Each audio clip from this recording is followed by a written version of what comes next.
Hey guys, this is Luke Asper at the Asper Studios. I own a photography and videography company here in Dallas, Texas, and I do automotive content. And today we're going to be checking out the R5C slow motion 120 frames footage that we're going to get at an event here in Grapevine, Texas, hosted by Cars and Coffee. Let's check it out.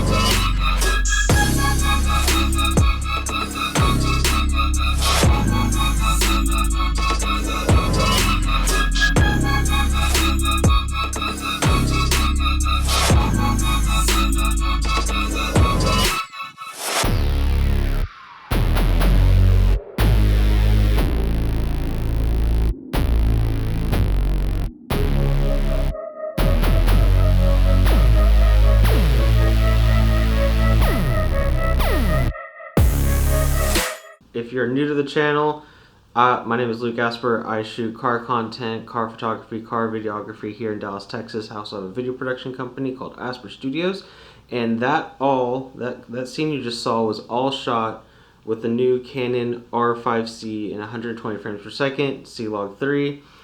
And I am extremely impressed. I know the big issue was the no Ibis, and to me that's not an issue because I have the cinema line. I have the C300 Mark III, the C70. Those don't have in-body stabilization, but they do have the digital stabilization built inside. So if you have good glass that has the stabilization built in, plus then the digital one inside, I have never noticed a problem. I've never had an issue with it. I've been actually shooting on the R5 ever since it came out, so that's what's shooting right now.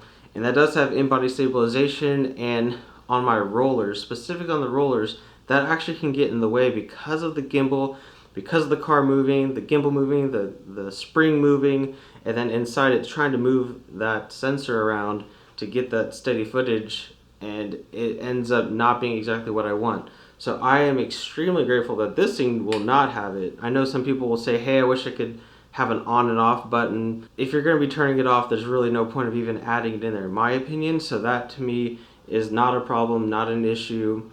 On the photography side, if you need something super stable, you know, you have your tripod or you have really fast glass, and so that kind of will take away from it. I've been shooting on every type of mirrorless camera, some that did have it, some that didn't have it. You know, the Canon R didn't have the Ibis, and I shot on that. That's what got me back into Canon. And so that didn't have it, and I never once thought, man, I wish this had in-body stabilization. I had the good glass, I had stabilization in it, and how fast the glass is. It never bothered me. So this is kind of just my opinion. Some people might need it, some people won't. In this case, I don't. So that's why I am loving the Canon R5C without Ibis, because when you shoot the 120 frames per second, I'm not going to use that all the time.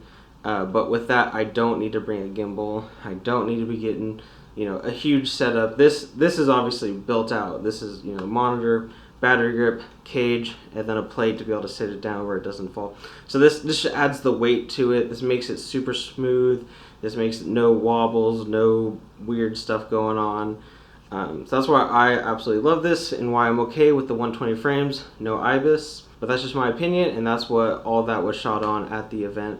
Another reason why I absolutely love the R5C for slow motion, specifically 120 frames. For a lot of my clients, I'll do photo and video of installations or stuff like that, and so I would always have to take the R5 for photos, and then I could never even rely on it not overheating in 4K 60. So I'd bring along the C300 Mark III to get some cinematic, great slow motion, smooth stuff, and it actually does have the digital stabilization for it. The C200 doesn't have it, the C100 doesn't have it, but the C300 Mark III does have it, and so it makes that thing super smooth just to go handheld, get the shots I need.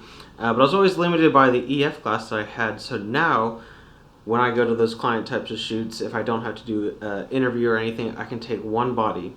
And now, since it uses all my lenses, I have a whole bunch of RF lenses. I have the full Holy Trinity. Now I can get 120 frames per second cinematic B-roll footage and not have to worry about bringing a cinema camera, bringing another camera that's not going to overheat.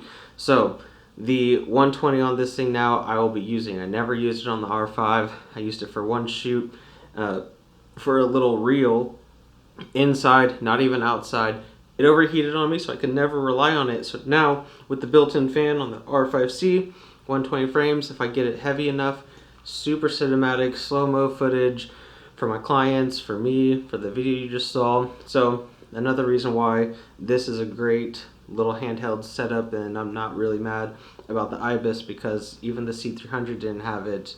And so now I can just carry light, carry one camera, one body, and that's it. If you want to know more about the R5C, make sure you subscribe. I think I'm going to be doing some more content versus, the R5 versus the R5C, what my experiences were, even compared to the C300 Mark III I can do comparisons on, the C70. I haven't debated if this is going to be my A cam to the C70 or if this will be the B cam, so make sure to stick around and see what we have in store with the R5C. Thanks.